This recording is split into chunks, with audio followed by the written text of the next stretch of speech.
Here are the top posts from Ask Reddit on the 20th of November 2019. Alia 702. Does life actually get better? How do you get better from being lonely and extremely depressed? How do you create meaningful relationships when you are so screwed up? Afrocircus 6969. You can't live a meaningful life in a day, but you can have a slightly better day at a time. Strive towards having a better day first. Start with one conversation, one relationship at a time, and give yourself time to grow and get results. Consistent effort is what it takes to be better. Way fast cars.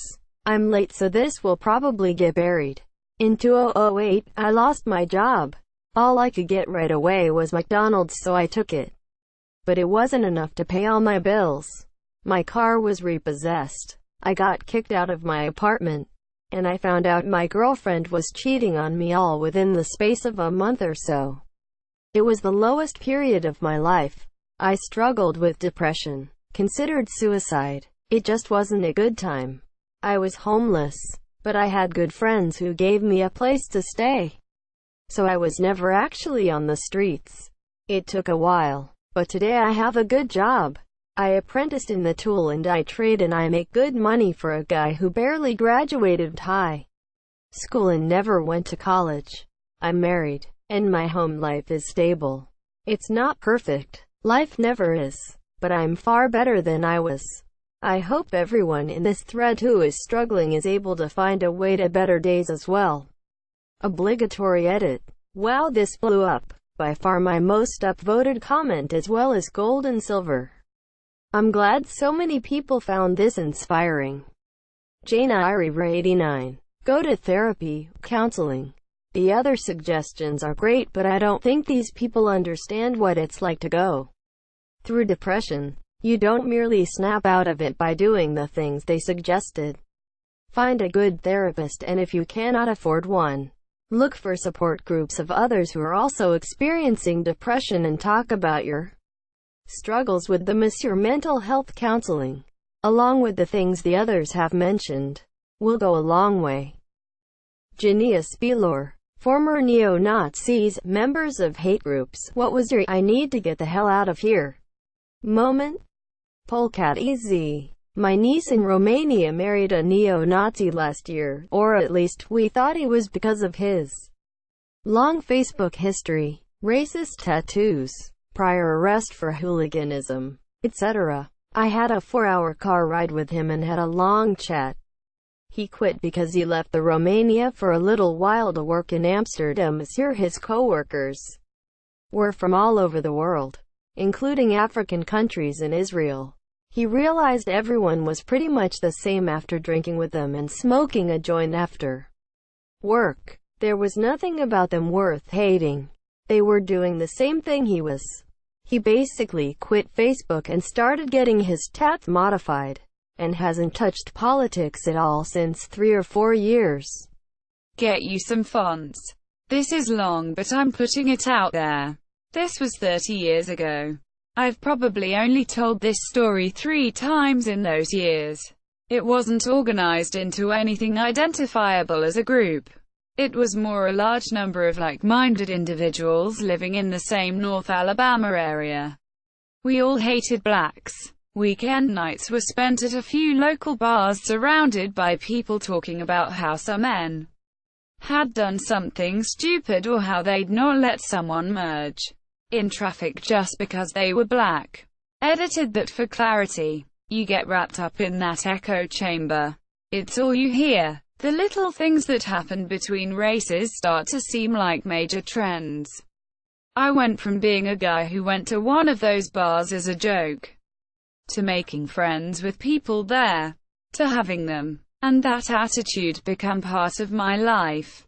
I lived that life. I was that guy. You want to fit in, so you find your own stories to share. You start subconsciously seeking out anything that supports the racial stereotypes that fit the narrative of the group. You find huge fault with the minor things that make us different. Those people accepted me. They were my support group. My pseudo-family. Almost my entire social circle was made of people who hated every other race. We had some amazing times together. Huge loving Christmas gatherings, vacations, hunting trips. It's not like everything we did was centered around racism. It was just an underlying theme that would come out every now and then. I celebrated at weddings, cried at funerals, and danced when babies were born. I was in church with these people on Sundays.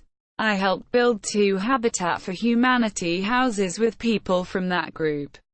And we even raised money to help a local black family that had lost everything in a house fire. I think every group, everywhere, has a unifying thing that ties them together. This large group of people just happened to feel superior to black people. They didn't actively go out and do violent, evil things. They didn't all fly Confederate flags and spew hate. Most of them worked peacefully with black folks. Most of them were willing to help out black folks who had met with something bad. They just all felt that their skin color inherently made him superior. Then there was one night that changed everything for me. There were a couple of dozen people hanging out around a bonfire behind a bar, and I was listening to this guy the first really didn't like go on a drunken rant about how white people and black people were different. He'd scream they all sell drugs, and I'd think, well, so do you, dumbass. They're all on welfare. He was living on disability scam checks. They're all a bunch of thieves, coming from someone who had been to jail several times for stealing materials from construction sites.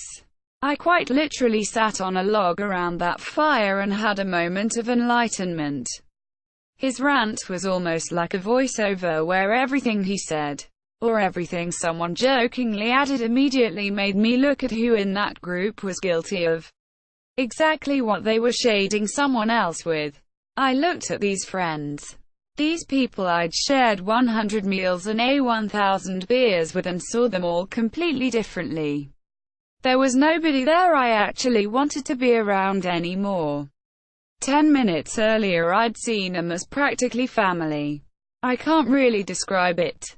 It was like they all changed. Physically changed. The longer I looked at them, the more they morphed. They were no longer those good old heart of the country people I'd loved. They were all ignorant. Their entire body of knowledge was little more than passed down excuses and cliches. None of them were actually contributing anything to society. They weren't making the world a better place. They were doing nothing except figuring out how to keep someone under them so they didn't have to be the bottom of society. They were exactly what they said every other race was. I was physically sick when the girl I'd been dating came over. I looked at her, and instead of the cute, chubby little country girl I'd shown up with, she was just the spawn of generations of stupidity. She was as sweet as she could be. She treated me like her hero. And her family loved me. All I could see when I looked at her was every throwaway, bigoted comment she'd ever made. Every time she'd rolled her eyes at a black cashier. Every snarky comment at the Chinese buffet. She had never done a thing wrong to me, and I've never felt a need to get away from someone so fast in my life. It was like I knew she was an anchor, and if I stayed with her I'd forever be one of these people. I'll never have the words to explain what those people looked like when I was leaving.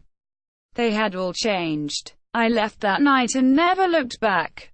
I talked to the girl one time because she tracked me down at work, and I promised I was okay. My head was just all messed up, and I needed a little time alone. I called my mom, told her I needed to move home, 90 miles away. And by Friday I had ghosted that entire place and everyone in it. God save my inbox. I appreciate all the love.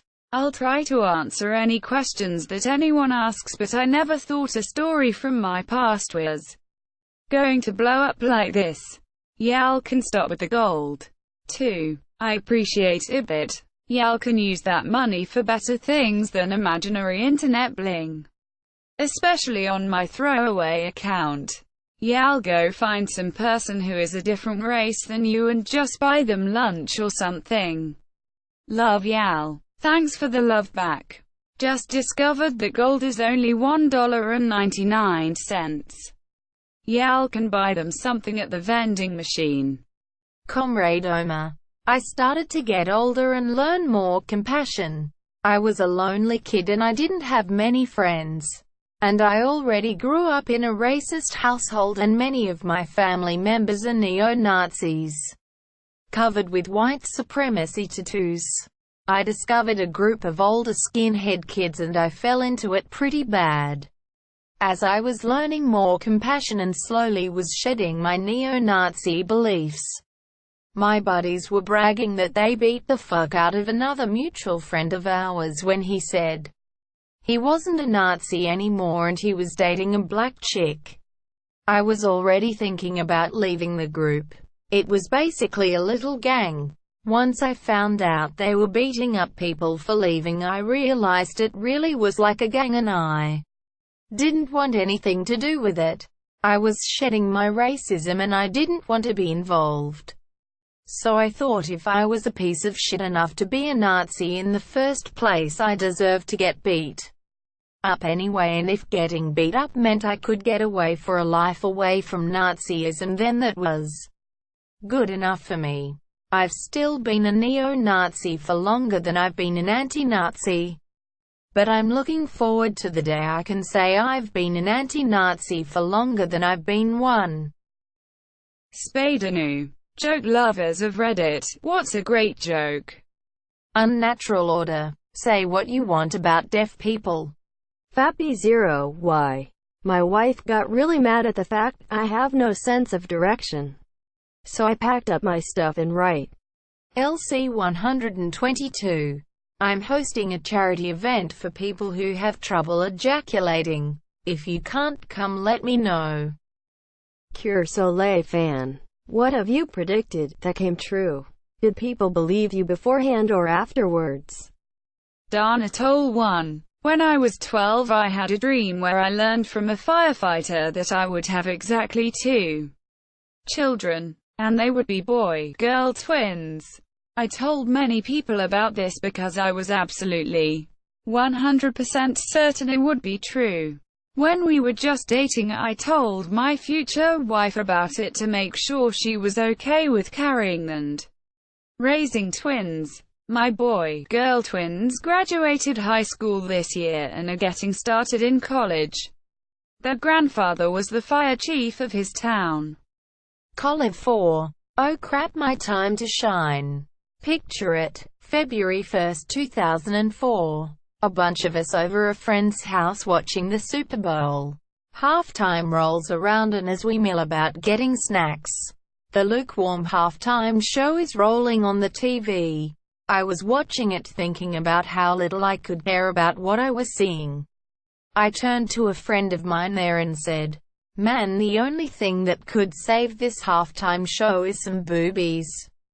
And seconds later, Janet Jackson's titty flies out. Agape, we all stared at her boob and then at each other. I have felt guilty all these years thinking it was my fault that her half-exposed fun bag crippled her career. Winky Pop 7. We were going out. I said I'm not leaving my car here, a tree will fall on it. Took my car. Returned hours later to a tree had fallen on my best friend's car. SPHMRSLMP. In what way did you lose the genetic lottery? Noip 26. IBS gangware. Katie Girl 27. My DNA is broken at the Nibrin protein, essentially where your DNA tells broken DNA repair itself. So I have no good DNA. I am high risk for breast cancer and found out that because of my mutation I cannot have radiation or chemo. It will make any cancer spread. So if I get cancer in an organ that can't be removed, I'm fucked. Swifty chips. Everyone in my family has baggy dark circles under their eyes, naturally. I inherited it too, made worse by the fact that I have a habit of staying up late. Thanks for watching. Don't forget to like and subscribe.